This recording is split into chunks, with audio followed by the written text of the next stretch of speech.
Pet Life Radio. This is Pet Life Radio. Let's talk pets.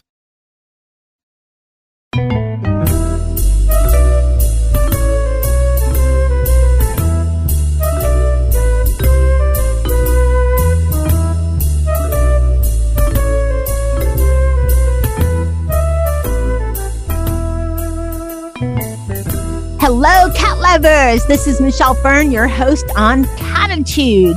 You know, so many of us have, well, a lot of us, if you're listening to Cattitude, you have cats, right? And a lot of us have older cats. You know, there's so many things we wonder and ponder about older cats because they don't talk to us like their canine friends do. But I have an expert with me today, and we're going to learn about things you can do for your older cat and all kinds of other great tips. Stay tuned. We'll be right back.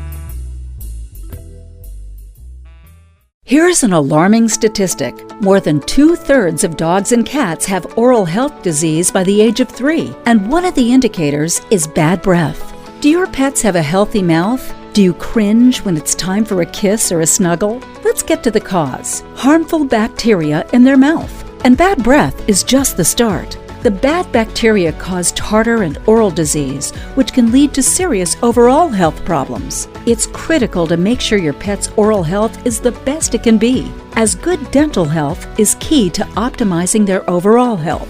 Now, good news. It's easy and affordable to improve their oral health with Probiora Pet. Just 1 scoop of this dental care probiotic mixed into their food daily floods the mouth with positive bacteria, which crowds out the bad. This means better oral health and fresher breath.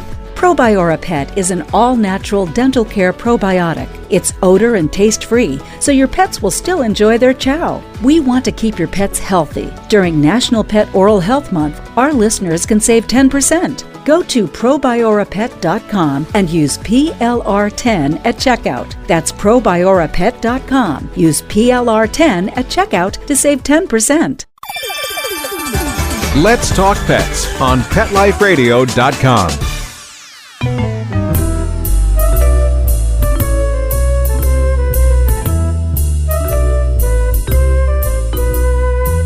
Welcome back, everyone. I'd like to welcome Dr. Albert on. He is the veterinary advisor for Myos Pet. But besides that, he knows a tremendous amount about cats, and he's going to answer some great questions for us, give us some such great tips. Welcome, Dr. An. Hello, it's great to be back. Thank you. Wonderful having you back. And what I mean is back. This is your first time in Cattitude, but you've been on Best Bets for Pets before to talk about your product that you had for dogs. Today, we're all about cats. So do you happen to have a cat? I used to have a cat up until a couple of years ago. He lived to the ripe old age of 20, and then, well, now he's up in the heavens playing in that big playground for cats. Yes, the big cat rainbow bridge, sniffing catnip and everything. Well, I'm sorry for your loss. That's always horrible. But 20 is amazing. So yes, that's one of the things I want to talk about because it's great for us pet people. I mean, so many of us have dogs and cats, and dogs, it's rare if they make it past, 15 or 16. That's a rare thing. Cats are living more and more till, 18, 20, 22. But it's a challenge caring for cats because they're not as vocal with what's going on with them. So what are some ways we can take care of our cats that are older? And what actually is an older cat? Like, is 10 considered older? 10, I'm talking regular years. I don't even know. There's so many ways to cat years and this and that. We're just talking regular years. So if his cat's 10 years old, is he old?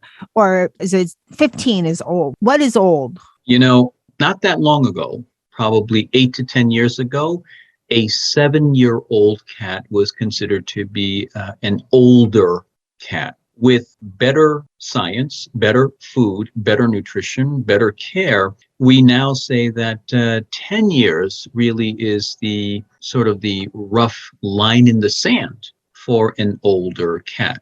And you're absolutely correct that now we have cats that are living to be 20 plus years of age. When I graduated from veterinary school some years ago, a Siamese cat that lived to be 21 years of age, that was fairly noteworthy. But now we're having many of our domestic short-hair cats and domestic long-hair cats that are making it to 18, 19, 20, even 21 years of age. What do you think is the reason for this? I know you alluded to with better care, but do you think it's that we're doing more and paying attention to our cats, that just maybe cat food in general is getting better, or it's combination? What's making this happen? Sure. It's a combination of factors. Number one, first and foremost, I think that cat owners are demanding more information. They are avid readers. They're constantly asking questions because they want to be advocates for their cats. So I would say the single biggest factor are cat owners. They're a very smart group of people. They read, they study, they ask a lot of questions, they quiz their veterinarians. And so as a result, the feline caregiver is doing more for cats than they were doing 25 years ago. Better nutrition. We have better food out there for cats. And as a result, this better nutrition is translating into longer and healthier lives for these cats. The third factor is we have better medicines as well as better hospitalization care than we did 25 or 30 years ago. Many of the technologies that are used in human medicine are now commonplace in feline practices and are available to our feline patients. So I would say, Michelle, that those three factors are key drivers for why our cats are living longer and healthier lives. You know, when you mentioned some of that, thoughts are going in my head, what I experienced with my own cats, especially Dennis, and with, family members and what, their cats. And you think about today, I have to get insulin for my cat, or that kind of a phrase, maybe 10 years ago, but certainly 20 years ago and longer, you would not have heard that. People, now it's commonplace, but people would not have even thought about that. Our pets are not just, we're pet parents, they're family members. They're not just, let the cat in, let the cat out kind of households anymore. Totally agree with that. 100% agree. Cats are occupying an ever increasingly important role in the household. Several decades ago, it may have been that a cat was thought of as a mouser to go chase after rodents or keep the mouse out. Think about the Tom and Jerry cartoon series. Today, these cats are pampered. They're pampered and they have all sorts of comforts and luxuries that are bestowed upon them. So we're really doing a great job of taking care of these cats. I have to laugh when you say luxuries, because two of my cats are outdoor cats, and it's not by my choice. They were kind of community cats, and that's Sammy and Jethro. And Jethro wants to come in, but Sammy does not. She's a little bit, I still can't touch her after 6 years. So not only do they have a house, this nice little house that's in front of our house, which there's foliage, so you can't really see it, but they have not one, but two heating pads that are made for cats. So when you say comforts, yes. And let me tell you, for people that are listening, that going, oh, but it's freezing. No, I'm in South Florida. Our freezing is when it's maybe 40 once, twice a year, but they have not one, but two heating pads. So yes, they do have a lot of comforts, these cats that we have nowadays. And as cat owners, that's what we want. Definitely. And Michelle, if you think about what we're doing for these cats, I have a feline owner who actually has built what I call a small feline city in her home. So we are talking multi-story cat condos. I said condos as in plural. So she has 6 different multi-story cat condos. They're all interconnected with each other. So one of her cats can actually walk from one condo to the next one on, let's say, the second floor walkway that she has. It is unbelievable, Michelle, what cat owners will do for their felines. Yeah, we're kind of I was trying to think of a pun on cat crazy, but in the best possible way, you know? So let's get back to others. I mentioned winter a little bit. Now, I don't really experience winter where I live, but what are some good tips since, well, by the time this airs, it'll probably be March, and that's still pretty cool out there. What are some good tips for caring for your cat for winter? Because in the US, I know most cats are indoors, but some are indoor outdoor. Sure. It's interesting, Michelle, because my answer for this is actually on both sides of the front door to the house. So let's talk about the outside environment first. Winter tips for these cats that must go outside and spend part of the day outside would be to make sure that they are able to go in and out of the house so that they're not stuck outside when they want to come in. So it's very important to make sure they have good access of coming in when they want to. Secondly, just making sure that you take a look at their paws each evening because it's very cold outside. Here where I live in New Jersey, it can get very, very cold. In fact, a couple of weeks ago, it was down at 4 degrees Fahrenheit. So if a cat is out and walking about, that's pretty cold and it could cause some irritation to the paw pads. So it's a good idea to take a look at those pads and make sure that they're not getting injured. I just have a little comment, and you're the expert, of course, but with their paw pads, I mean, is there a chance, because I know people use salt a lot in cold weather with is there a chance that could be a factor? Because even though, it's common, dogs are out more to, use the bathroom and so forth. But with cats, they groom themselves so much that they're licking their paws so much. What about that issue? Is there a chance of that, or cats don't really, go in the areas where the salt is?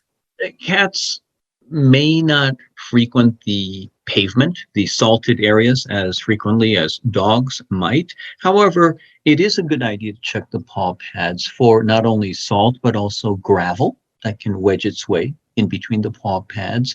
And as you pointed out, Michelle, very good point. Because cats are fastidious groomers, we really don't want them licking off granules of salt or granules of gravel, and in some cases, ingesting them. So it's a good idea when they come in, just wipe their feet down, sit with them, kind of wipe their feet gradually to remove any gravel or any salt granules that may have gotten wedged between their paws. So I think that's a really important thing from the outside of the front door perspective. Michelle, if I flip over and talk about the inside, the other side of the front door. So now you're inside the house. Some of the most common things that I see in our practice are cats that develop respiratory or hair coat problems because the air inside our homes is so dry from the heating systems.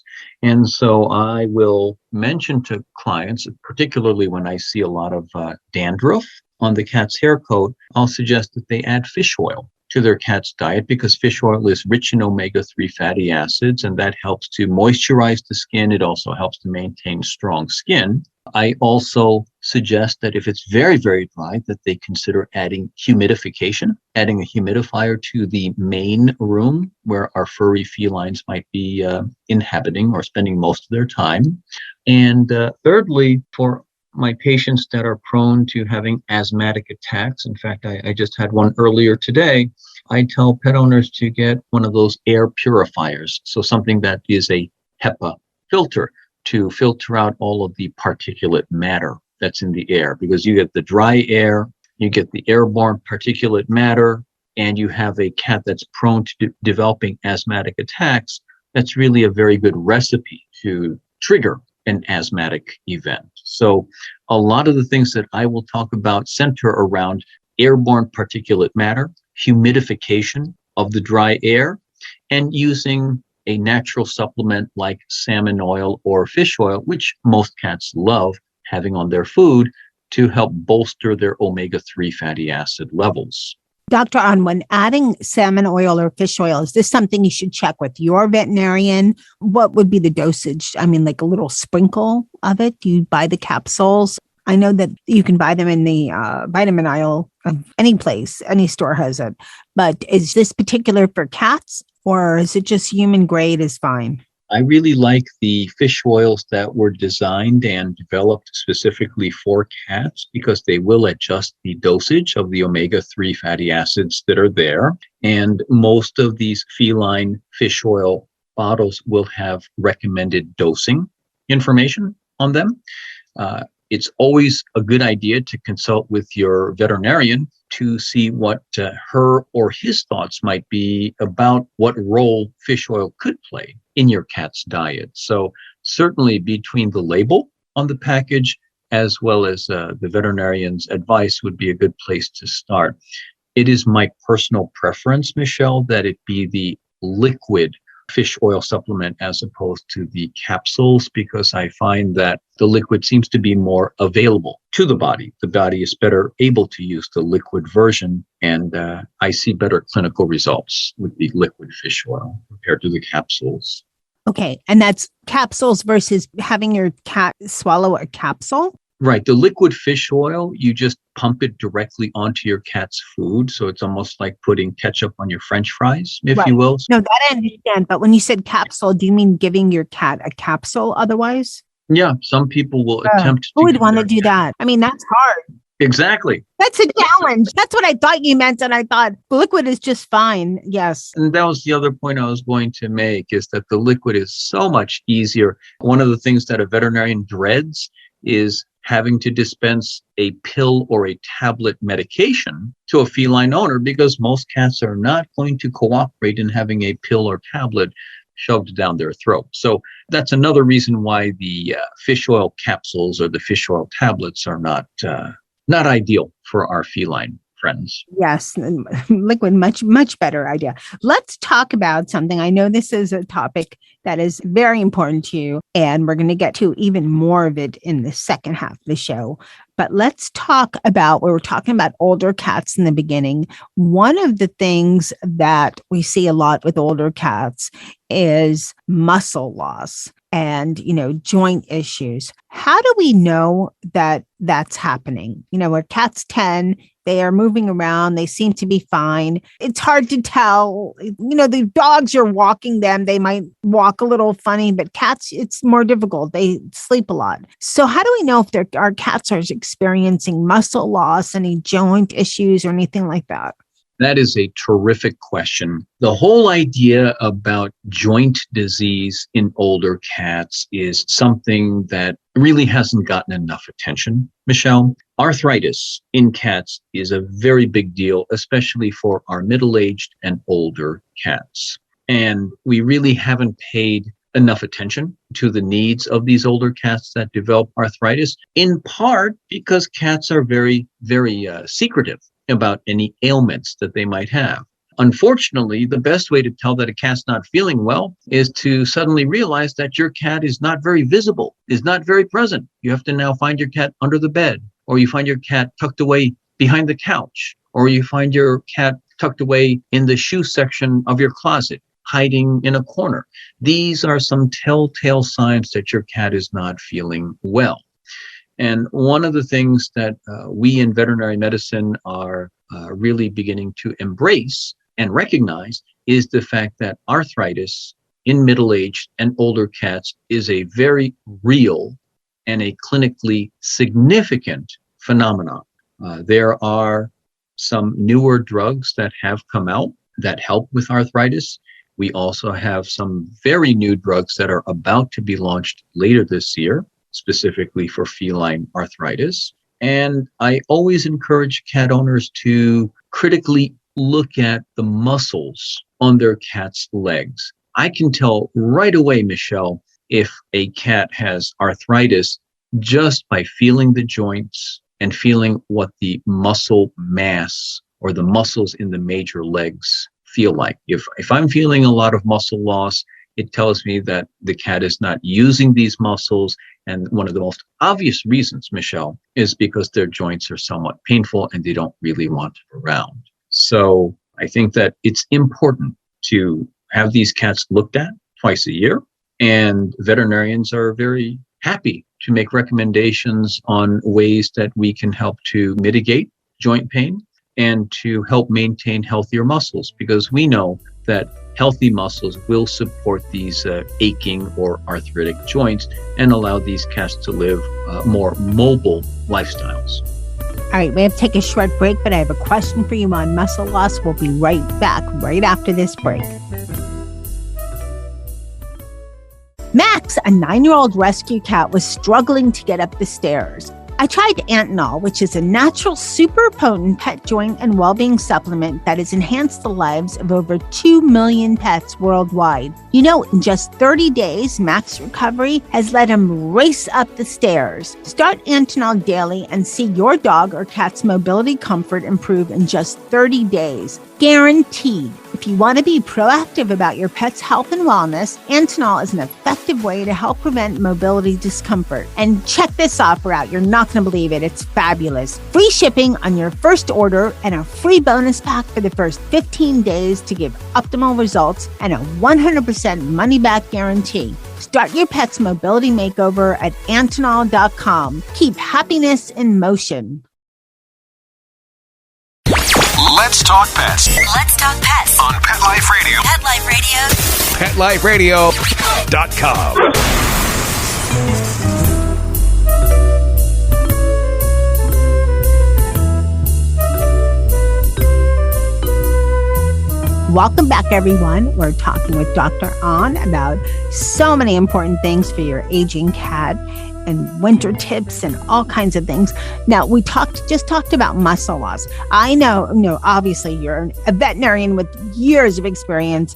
I just have cats. Is there a way I could tell a little bit if my cat has muscle loss? I mean, is it the only thing I can akin it to is, if you're a person, you could feel muscles. Otherwise you feel like just like mush and instead of muscles. Is it kind of that kind of a feeling, or is it just take your cat to the vet, get your cat checked? Don't try to diagnose yourself. And I'm not saying diagnose, but just if you're just worried about it, is there a way for us pet parents to get just a little bit of an idea if there's maybe a muscle issue? Yes, Michelle, you might be surprised how many of our feline pet parent listeners here actually are very in tune with their cats. More often than not, they're bringing their cats in, and as I'm taking the history from them, they will volunteer or they will offer and say, I feel like that my cat has lost muscle mass, or I feel like my cat is less muscular or less toned compared to 6 months ago. So, Michelle, our feline owners, they are regularly grooming or they're regularly petting and touching their cats. You can actually feel the major muscle groups, particularly in the thigh region of the back legs or the biceps region of the front legs, or even running down the back where you feel the spine. These are some very common places where you can assess, how is the muscle tone? Is it plump? Is it firm? Is it bulky? Is it very healthy feeling versus does there seem to be some loss? Is the muscle feeling somewhat soft and sagging along the back? Are we able to feel more of the spine, the bony prominences from the spine?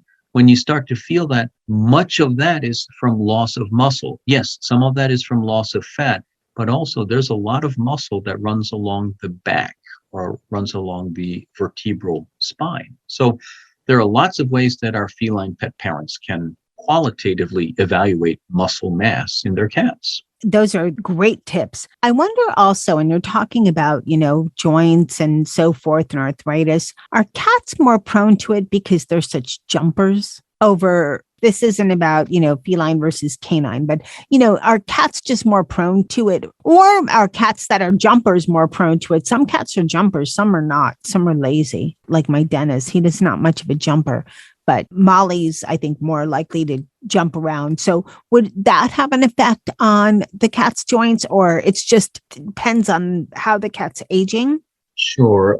So I think there are two things here. In terms of muscle mass or muscle wasting, certainly the more active felines are the ones that have stronger and healthier muscles as they get older. Those cats that have an underlying illness, maybe they have diabetes, maybe they have heart disease, maybe they have kidney disease, and as a result, they tend to live a more sedentary lifestyle, these cats are more prone to developing muscle loss and muscle wasting, in part because of the decreased activity, and in part because some of these illnesses, such as kidney disease, can promote muscle wasting. So that's the muscle side of the question. Now, in terms of the joint aspect of your question, are more active cats more prone to developing arthritis? That's a really good question, Michelle. I honestly don't know that anyone knows the answer to that. It seems plausible that a cat that's more active, maybe an indoor-outdoor cat that goes hunting at night and is maybe getting into a tussle with the local fox and is scurrying up a tree or running down an alleyway, I suppose it's possible that that cat may be more predisposed to developing arthritis earlier, but I don't know that there's good information, Michelle, to really say that with confidence. Okay, well, that's good advice, great information. Let's talk about what we can do. Now, I know that there's a product that you've worked with and had great success with. So let's talk a little bit about that. I know we're not really a product show, but when there's something that's so good for your cat, I really love the idea of talking about it. Myo's Feline Health Formula, tell us why you like it and why you work for them as an advisor. When I see the level of commitment that this company has made toward research, starts with the CEO and permeates the entire organization. They are committed to research. They're committed to good clinical data being generated to help our feline friends. In fact, I am really admiring them for having the initiative to say cats really don't get enough attention in the space of arthritis and in the area of muscle health. So the fact that they took it upon themselves to start conducting research and to develop this product, which has been proven to help maintain strong, healthy muscles in cats, that really means a lot to me because if you recall, we said earlier in the program that cats are sometimes neglected or they've sometimes been forgotten when it comes to new product innovation. And so when you see the data that supports what Fortitropin is the active ingredient in the Myo's formula for cats. When you see what Fortitropin does for these cats, and you see the type of muscle health that can be generated and maintained while these cats are on this Fortitropin product, it's very compelling. It makes for a very strong case to use this natural egg yolk derived natural supplement to help support healthy muscles.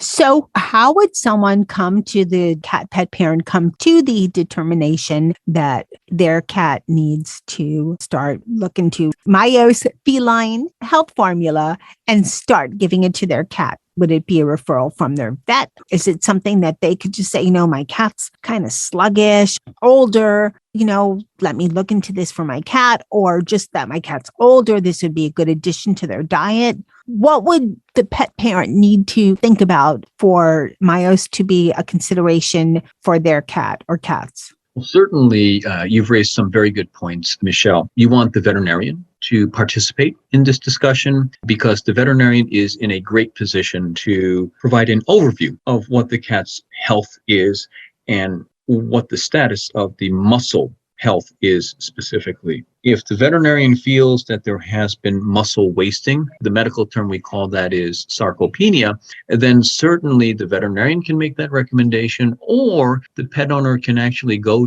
to the Myo's website and research more on the feline formula for cats, or they can even call the company and get more information from the consumer advocates who answer the phone and provide important information for feline owners. So there are a number of ways that they can get more information.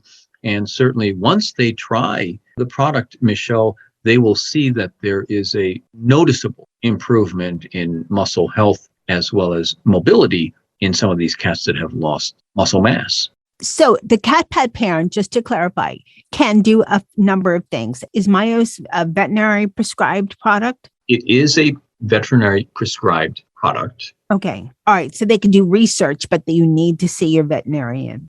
It is important to see your veterinarian so that the veterinarian can help you to determine if it's appropriate to use the feline muscle formula. They can go to myoscorp.com. That's MYOS corp.com to learn more about the feline formula.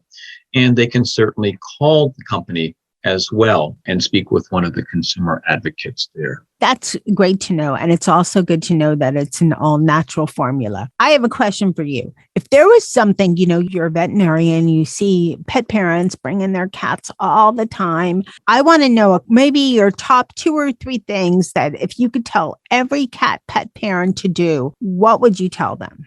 I would tell them to work with their veterinarian closely to make sure that the feline parent fully understands the overall health status of their cat. And as specific issues, be it muscle or joint health, arise, be prepared to make some adjustments in the nutritional program or the supplement program, or in some cases with the medications that might be administered for this cat. And what do you think? This is just something, your best guess, but what do you think cats might be living to maybe in the next 20 years? Will we see cats to live to age 25? I'm going to stick my neck out there, and I'm going to say that it wouldn't surprise me at all if we see cats living into their mid and upper 20s over the next 25 years, because we're making so many advances. And I am aware of many confidential product developments that are specifically for cats that are going to benefit our feline friends. So I'm feeling very bullish that we're going to see cats living to their mid and upper 20s. Well, I'm going to hope you're right, because I think that would be fabulous. And again, tell us the name of the product and what cat pet parents can tell their vet about, and where cat pet parents can do a little more research on their own. Sure. So it's called Mayos Feline Muscle Formula. And the website that they can go to is called myoscorp.com, which is myoscorp.com. They can also call us, or they can call the company for more information at 973-509-0444. Okay, wonderful.